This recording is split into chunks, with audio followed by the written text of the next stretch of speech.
common claim I sometimes hear is that all the religions of the world are essentially the same. How might we respond to that suggestion?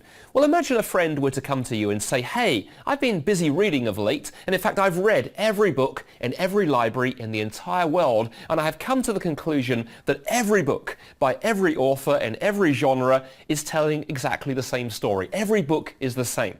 What would you say to your friend? I think you would immediately conclude that your friend has gone balmy, that they can't possibly have read all of the books, because if they did so, they would obviously discover the books are different. Well, the same goes for religion.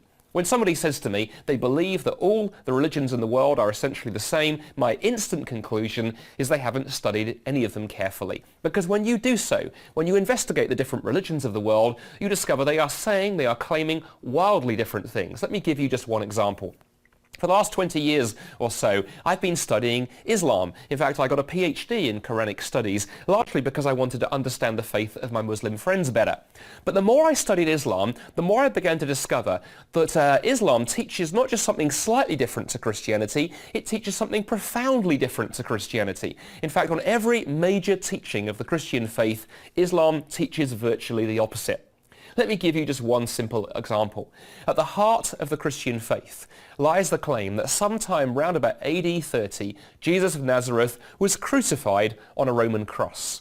Well, the Quran in chapter 4, verse 157, flat out denies that any such crucifixion took place. Thus we have a problem.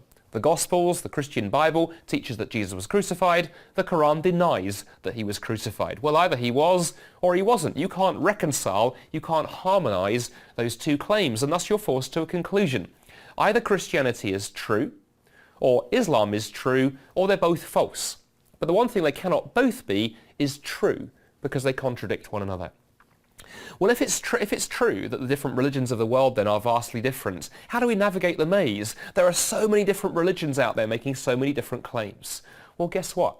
It means we need to do some thinking.